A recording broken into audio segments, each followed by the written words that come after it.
Buenas tardes, ¿cómo estás? Esto es Escritorio Fiscal Digital. El programa que tenemos para el día de hoy es el siguiente: salario base de pago de aguinaldo, PTU en las empresas de outsourcing, gastos de inversión no deducibles y la invitación a un evento que vamos a tener de revisiones y conciliaciones de CFDIs. Como ya saben, este programa se denomina Escritorio Fiscal Digital. Mi nombre es Roberto Valdés, mi empresa es Bobicom y nuestra visión es ayudar a las empresas a implementar herramientas digitales para facilitar cómo administrar negocios y cómo cumplir con obligaciones fiscales. Para esto nos hemos asociado con el contador Jorge Ajax, quien comparte esta visión. Contador, buenas tardes, ¿cómo estás? Hola, muy buenas tardes, don Robert. Muy buenas tardes a todas las personas que nos están escuchando y viendo. Aquí de nuevo con novedades importantes como cada semana, don Robert, y pues vamos a platicar sobre ello. Es correcto. Recordando entonces, este programa es Escritorio Fiscal Digital, debido a que es basado en una columna que el contador Jorge tiene en el diario de Coahuila. Pues básicamente lo que hacemos en este programa es hacer una transmisión vía Facebook y vía YouTube, donde hacemos llegar toda la información a través de medios digitales. Obviamente los invitamos a que si tienen alguna duda o algo, pues nos saben llegar por aquí por el WhatsApp, por el chat. Con todo, pues si te parece bien, podemos iniciar con el tema 1, que es salario base de pago para aguinaldo. Claro, sí, Robert. Bueno, vamos a tocar este primer punto que también fue motivo de una publicación en días pasados en el diario de Coahuila, recordando que todos los lunes pueden ustedes buscar tanto en la versión impresa como en la versión electrónica del diario de Coahuila eh, esta columna que se llama Criterio Fiscal. Y pues precisamente por el tema de la época que estamos teniendo, pues bueno, y con un ingrediente adicional, don Robert, porque pues sabemos que este año ha sido atípico en muchas, de diferentes maneras, y precisamente una de esas temas es el pago del aguinaldo. No vamos a comentar lo que laboralmente corresponde, sabemos que es una prestación laboral, el pago del aguinaldo, está basado en el artículo 87 de la Ley Federal del Trabajo, pero básicamente me refiero al salario sobre el cual se debe pagar el aguinaldo. Pues básicamente, don Robert, porque este año, como les comentaba, ha sido diferente en muchos sentidos y pues en el aspecto laboral se tienen varios casos que hay que analizar de manera particular, pero ahorita nos vamos a referir exclusivamente al tema del salario, aunque hay otros temas ahí por analizar. El tema del salario, porque pues sabemos que algunas empresas, dentro de sus estrategias para de alguna manera considerar el efecto de la pandemia en sus operaciones, pues hubo reducciones de sueldos acordadas y convenidas con los trabajadores, bajo un procedimiento que la misma Ley Federal del Trabajo lo permite. Y pues aquí una de las grandes inquietudes, y que seguramente yo creo que ahorita también que tú estás viendo ahí en las empresas, el tema del pago del aguinaldo y de cómo correr en la nómina esa prestación, pues nos encontramos con esta novedad. La novedad sería sobre qué salario le tengo que pagar el aguinaldo al empleado.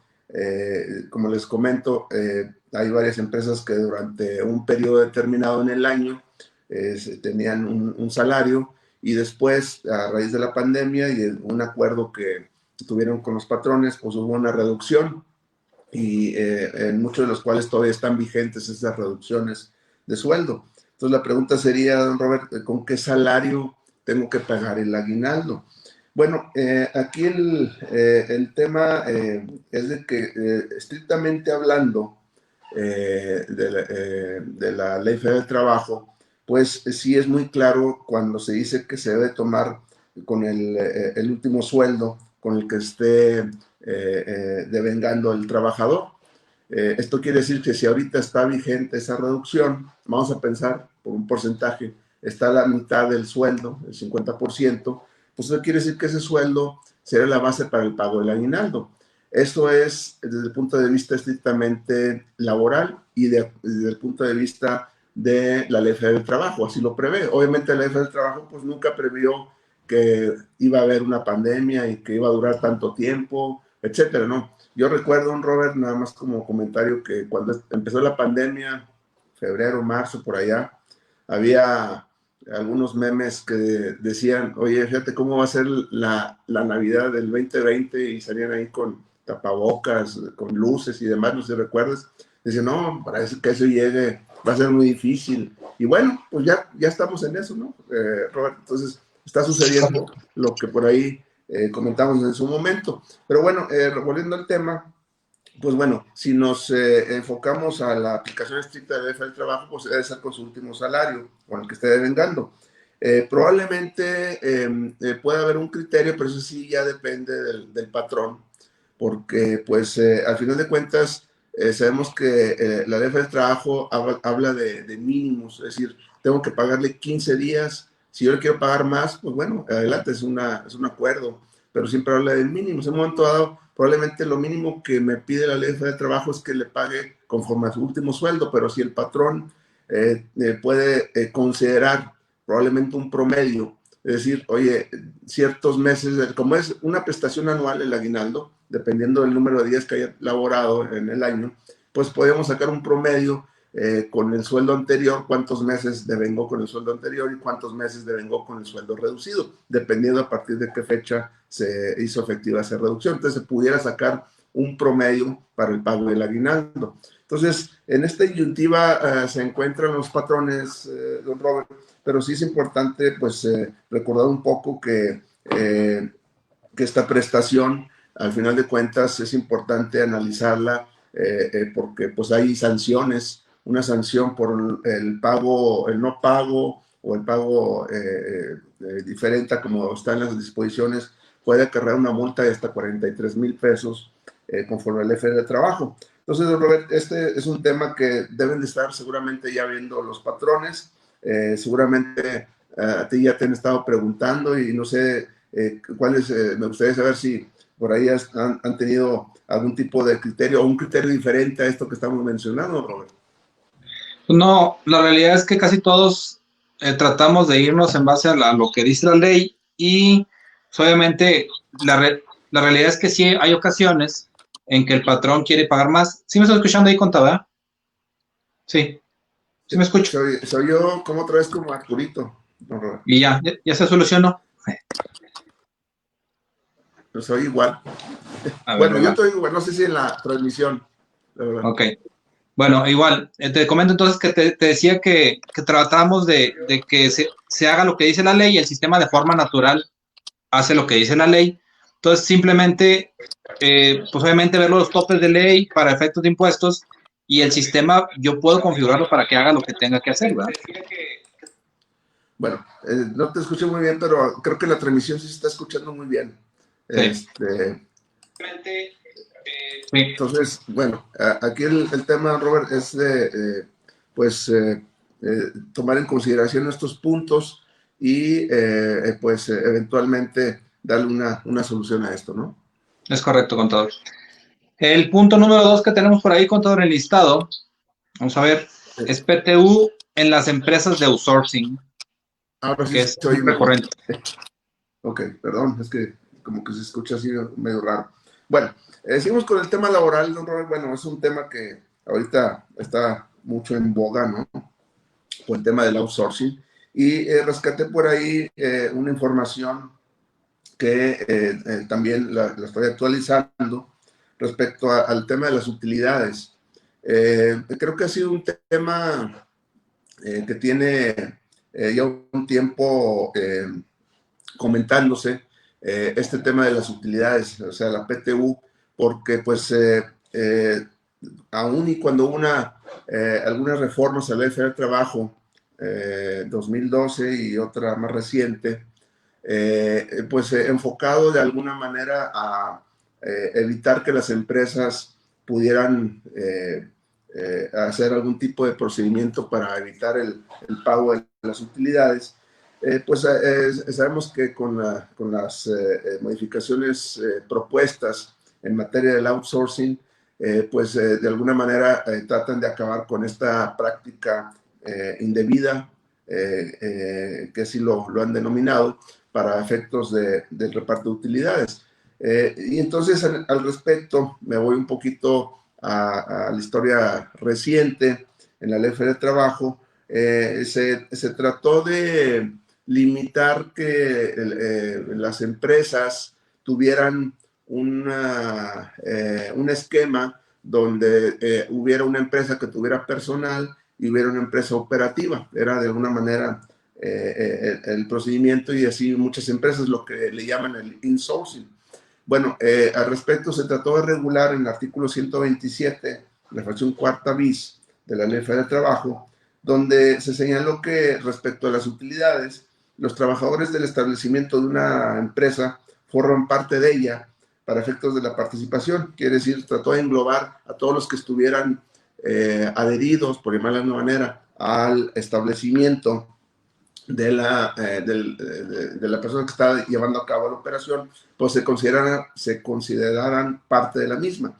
Entonces, sin embargo, pues no hubo claridad, y realmente no hubo una resolución de los tribunales que pudiera aclarar esta parte, pues de tal manera que realmente siguió hasta la fecha, se sigue estableciendo que pues no hay una definición específica de lo que es un establecimiento, a pesar de que hubo una resolución de los tribunales, don Robert, una jurisprudencia más bien, donde se estableció la definición de la unidad económica. Es el concepto que la Corte estableció, en donde esta unidad económica pues establece la integración de todos los trabajadores, aunque pertenezcan a otro patrón.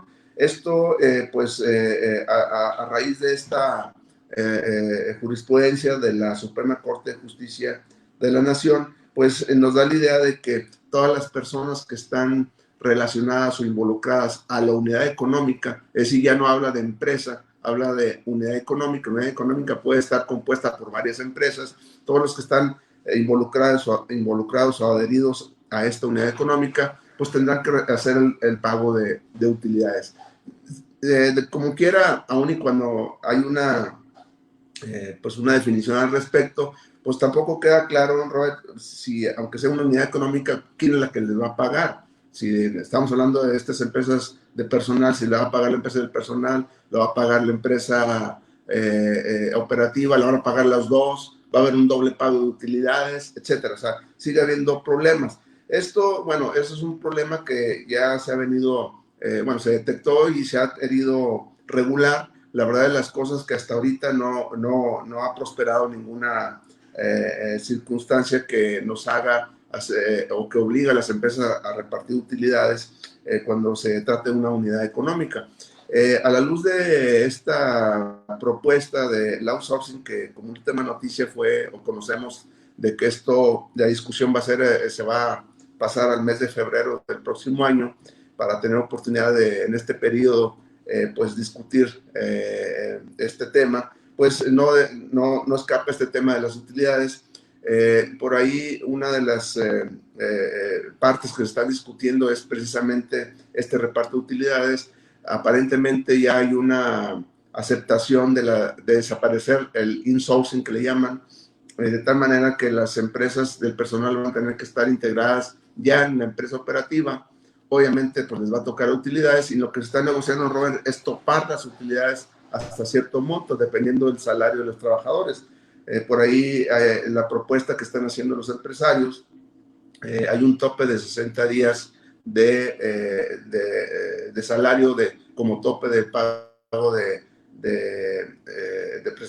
las utilidades, y de ahí hacia abajo, dependiendo el monto de los salarios que tienen los trabajadores. Entonces, pues creo que es un tema que va a dar todavía para más discusión, pero pues sí es importante considerar estos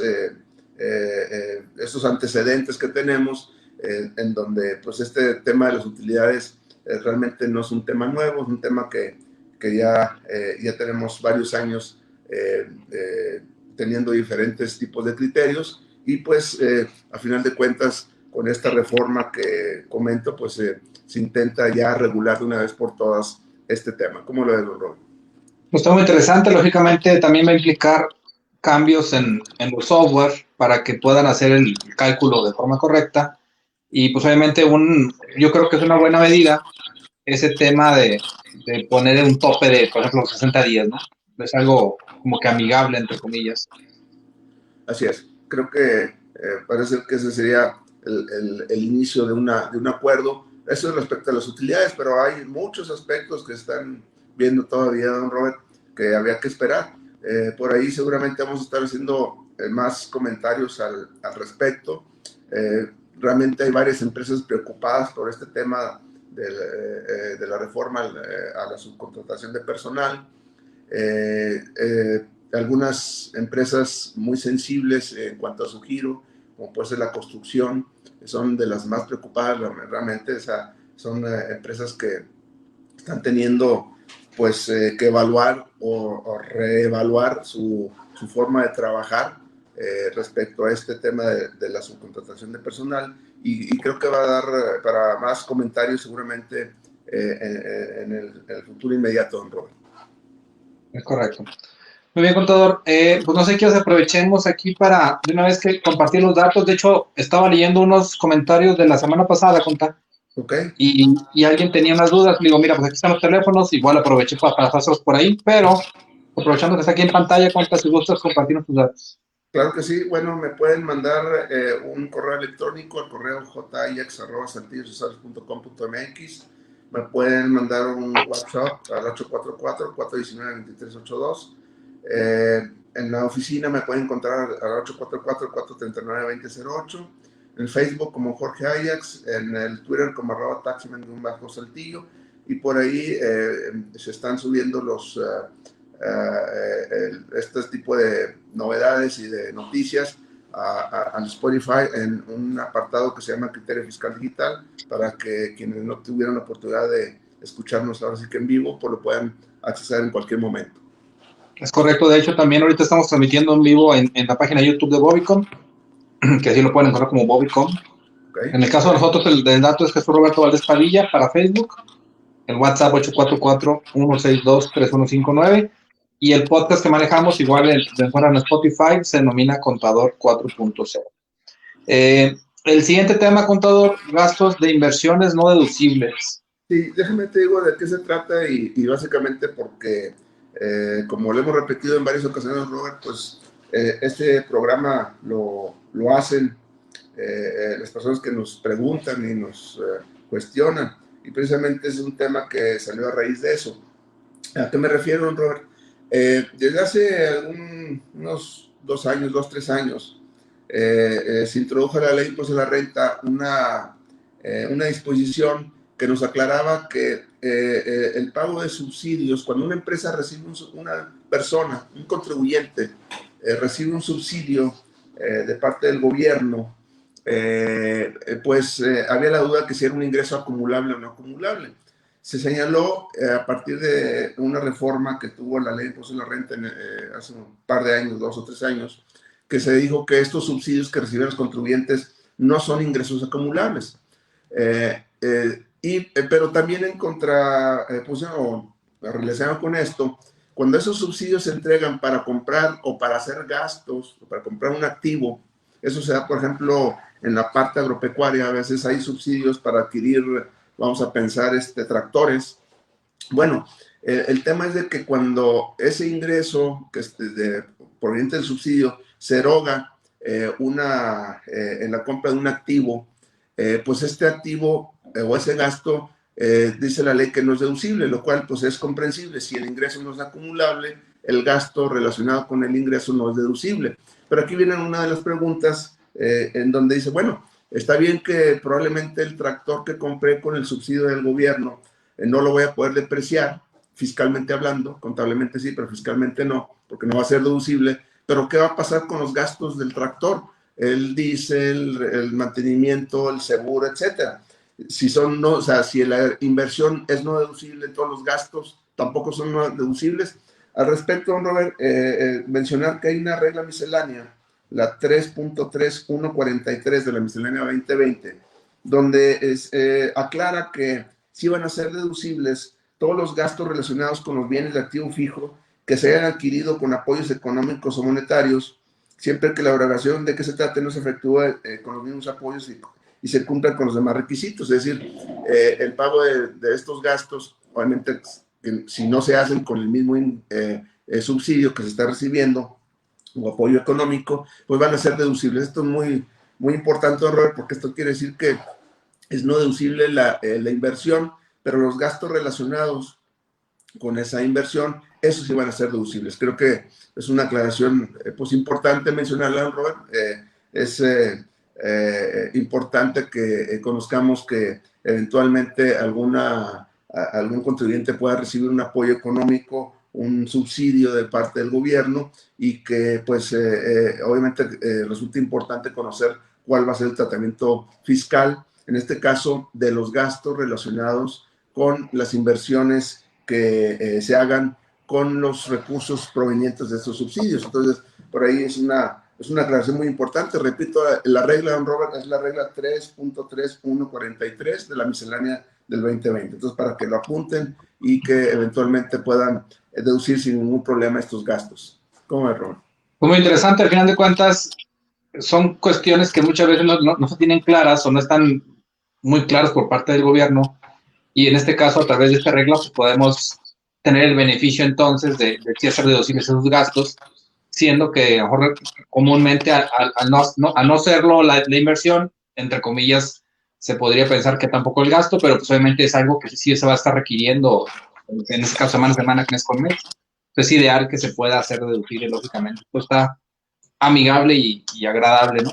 Es correcto, porque efectivamente lo que dices, hay una disposición en ley que dice que los gastos relacionados con inversiones no deducibles no van a ser deducibles, pero no es el caso. En este caso es no deducible porque el ingreso con el cual se obtuvo o se compró ese activo, pues es exento, o sea, no se considera un ingreso gravable para efectos del impuesto a la renta. Entonces, pues es algo importante.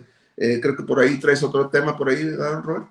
Sí, Conta. Pues básicamente comentar, tenemos no sé si te acuerdas, Contador, estuvimos trabajando tú y yo el año pasado mucho con el tema de la autofiscalización. ¿Sí recuerdas que veíamos mucho Sí, en los cursos? sí, sí, es correcto, me acuerdo. Y Sí, pues básicamente entender que la autoridad tiene una fotografía en base a XMLs de nuestra empresa, Conta. sí, Entonces estamos promoviendo aquí en la empresa, nos asociamos con una empresa en Guadalajara que se llama Mi Asesor Contable. Es una página que está por ahí en internet que da mucho apoyo en temas semejantes que vemos aquí nosotros todos los días. Y estamos viendo, ellos desarrollaron una herramienta que se denomina Solución PC Auditor. Y básicamente lo que hace esta solución, contador, tenemos este evento y lo voy a poner en pantalla, nos ayuda a revisar es una conciliación, conta, básicamente, entre lo que tenemos presentado ante Hacienda respecto a pagos provisionales y lo que realmente tenemos hoy en XML. Es muy común que, por ejemplo, en enero se emitan facturas de ventas y pasa el mes de febrero, el mes de marzo, el mes de abril, y uno como emisor no se da cuenta que tal vez el área de ventas tuvo que cancelar una factura del mes de enero porque un cliente le dijo, oye, es que te voy a pagar y ¿qué te parece si ahorita te pago, pero cancélame la factura y me remites otra? Pues muchas veces para el área de ventas o el área administrativa, pues, va, quiero que me pagues, quiero flujo, me contrataste para vender, pero no se ponen a pensar en el tema contable, ¿no? Entonces, esta herramienta básicamente, o es parte de lo que vamos a ver, es cómo podemos fiscalizar a través de herramientas, en este caso, toda la información que ya ocurrió en el año, ahora que es el cierre contable, para que sepamos realmente cómo estamos parados ante Hacienda, ¿no? ok. Me parece muy importante, inclusive, don Robert, por ahí menciona, o seguramente se va a mencionar, que dentro de las facultades que tiene el SAT, o las nuevas facultades que tiene el SAT, es de que si los ingresos reportados en la declaración no concuerdan con los FDI, tienen la facultad de bloquear el sello digital o suspender el sello digital para, que se utiliza para la facturación. Entonces, ese es un tema que también seguramente va a ayudar a que eso no suceda. Es correcto. Y nada más como comentario, Conti, aprovechando aquí el comercial, obviamente esta herramienta va a ser muy usual tanto por empresas como por despachos.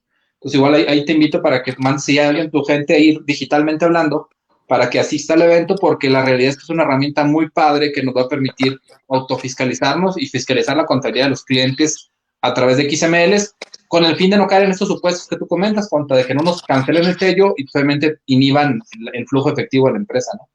Sí, es correcto, es correcto. Creo que es un tema que ya de alguna manera lo habíamos comentado, bien dices, pues, si no recuerdas, desde el año pasado, ¿verdad? Ya lo estábamos machacando y creo que esto ha derivado en que se desarrollen ese tipo de herramientas para, pues, precisamente el mejor control fiscal. Obviamente que la otra manera de hacerlo, pues es ahora sí que, como A dicen por pie. ahí, a pie, a mano, bueno, a pie o mano, ¿verdad? Así se dice. Pues sería una locura, ¿no? Sobre todo empresas que tienen una facturación extensa, pues yo creo que se tardarían varios días en hacer esta parte que seguramente con el sistema se hace en unos segundos. En unos minutos prácticamente, y obviamente parte de los padres que estamos conectados directamente al SAT en cuanto a información, pues tenemos lo último que el SAT tiene, lo estamos viendo todos los días nosotros. Es correcto, es correcto. Muy bien. Pues básicamente era eso, contador, platicarles esos beneficios. Aquí están los datos nuevamente para contacto de ambos. Aquí están en pantalla. No sé si tenga algún punto adicional, contador. Ya estamos No, a punto de terminar el año. sí, pues nosotros prácticamente estamos cerrando el año, vamos ahí a tratar de estar mencionando algunos temas o tips de cierre de año para que, como este que estás precisamente mencionando, pues con vistas a ya prácticamente cerrar este año tan atípico que nos ha tocado vivir, don Robert, creo que hace un año si nos diéramos a esta fecha, pues estaríamos todavía haciendo de manera presencial este tipo de eventos, ¿no? Entonces, como que esto ya nos acostumbramos y creo que va a ser parte de la nueva mecánica. Hay un tema ahí, vamos a tratar de desarrollarlo a lo mejor para la próxima semana, don Robert, que se está probando lo que le llaman el teletrabajo, que no es un tema propiamente fiscal, pero seguramente va a rebotar en la parte fiscal y en la parte de las nóminas, ¿no? Y eso pues seguramente nos puede traer comentarios al respecto. Es correcto, contador. Pues entonces así lo manejamos. Como quiera, pues la semana que entra seguiremos aquí en contacto. Y pues obviamente, como siempre, agradecer a la gente que nos ve o que nos escucha, sea en vivo o sea posterior a la transmisión. Obviamente se agradece y les invitamos a que si ustedes creen que esta información puede ser de utilidad para alguien más, pues se la compartan, ¿no? Así es, por ahí unos saludos de Roberto Máquina, tu tocayo de Oh, Así es. Un saludo. Saludos a todos. Contador, entonces así quedamos. Gusto de darte y pues por aquí platicamos lo que se ofrezca, ¿no? Claro que sí, estamos a la orden. Cuídate, contador. Adiós. Nos vemos. Gracias. Bye.